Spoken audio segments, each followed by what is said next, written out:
This is Hannah and George's studio.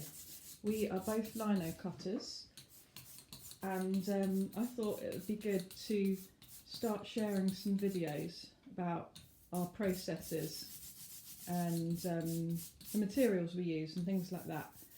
At the moment, Hannah is doing layer 1 of a 5-layer lino block print that she's doing, and so now's quite a good time to start this, we thought.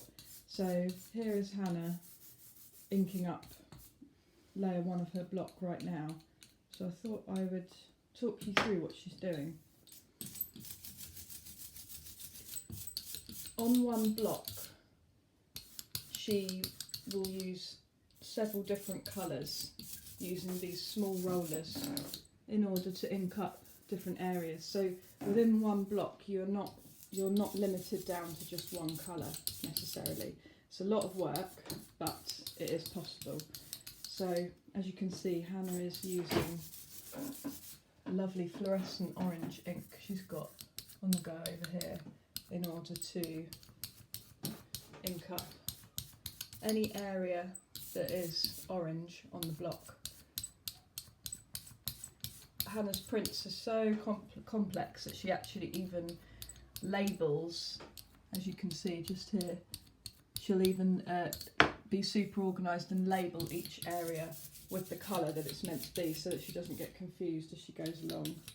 Now she's on to gold. So yeah, a bit about the materials that Hannah uses.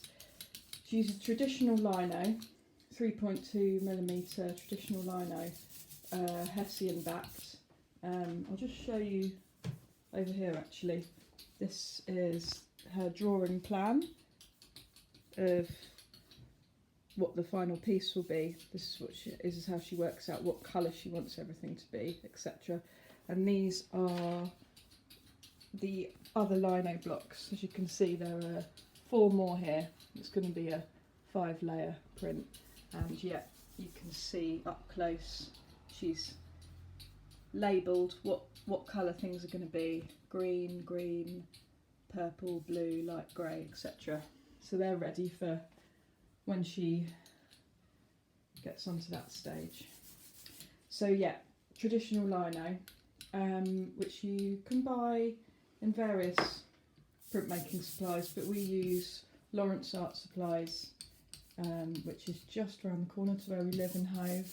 Go to www.lawrence.co.uk to see all the amazing supplies that they sell. Now, inks. Printmakers can use either water-based or oil-based inks when doing printmaking. Both Hannah and I always opt for oil-based because it looks nicer on a finished print. It's got like a nice sort of satiny sheen to it and a nice solid full-bodied kind of, you know, image to it. Whereas I find with water-based ink, we both find with water-based ink it'll look a bit sort of blotchy and sometimes and a bit too matte. And also, really important point, when you are using oil-based ink with a print like this that Hannah's doing, where it's going to take her, you know, a full day to print a load of these,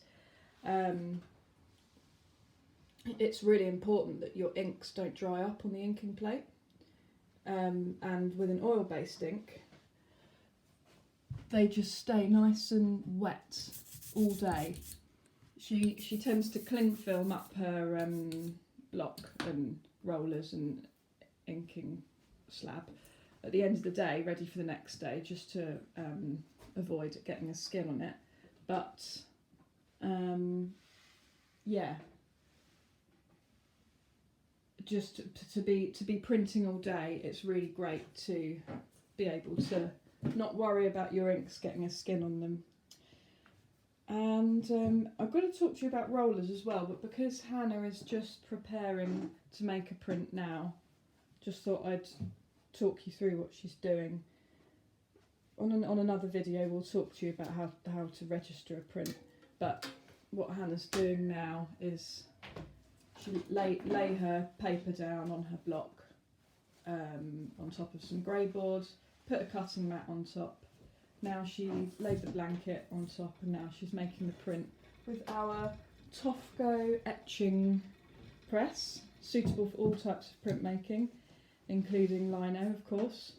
You simply turn that wheel and then roll it along and make your print. And now Hannah's going to peel it away. As you can see, it's all printing really nicely.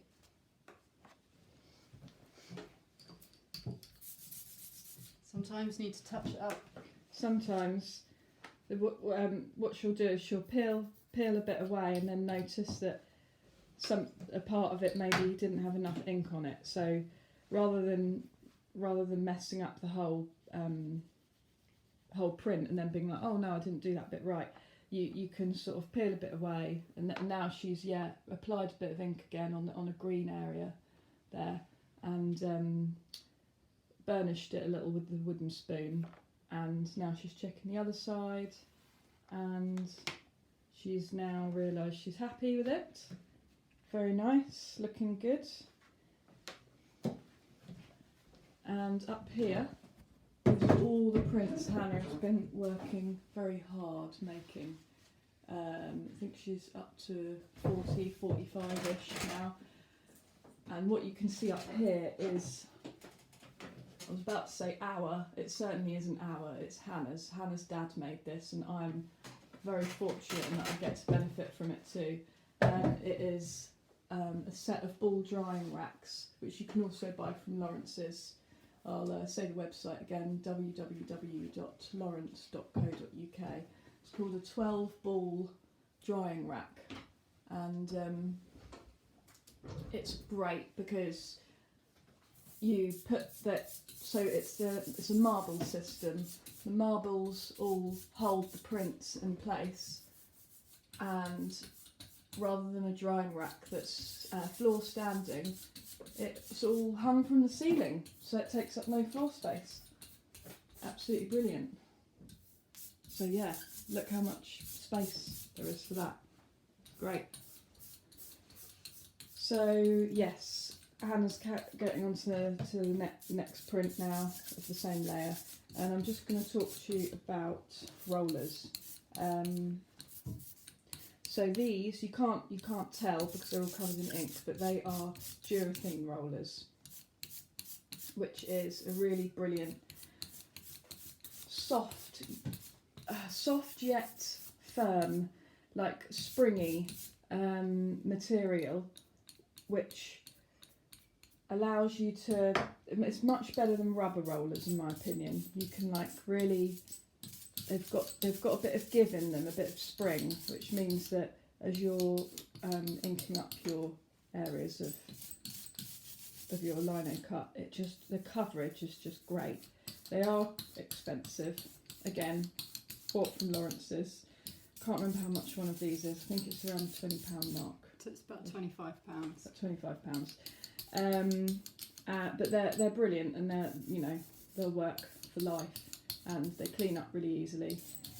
And yeah, these really slim ones are brilliant because it means you can do what Hannah's doing now, which is inking up different areas separately within the same block.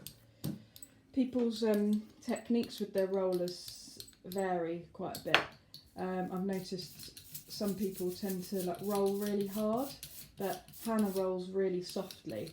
She's very liberal with her amount of ink that she uses, and then she uses the roller quite softly on her blocks, almost sort of dabbing it, because you don't need to press that hard, do you, Hannah? I don't apply a lot of pressure, because it's all what you're aiming for is for there to be a nice even layer of ink, so you don't need to push. No, you can just let it roll over, and also you're not working your wrist so hard, so it's good to stay nice and loose. Yeah, because you don't strain your wrist too much. Yeah, and your wrist has been hurting after a day of doing this anyway, Yeah. so imagine After how a it would day. feel After 7 hours, yeah. it does. So yeah, that's all for today. We will make another video when Hannah gets on to her second layer, and I hope that that's been helpful with regards to technique and materials. Thanks very much for watching.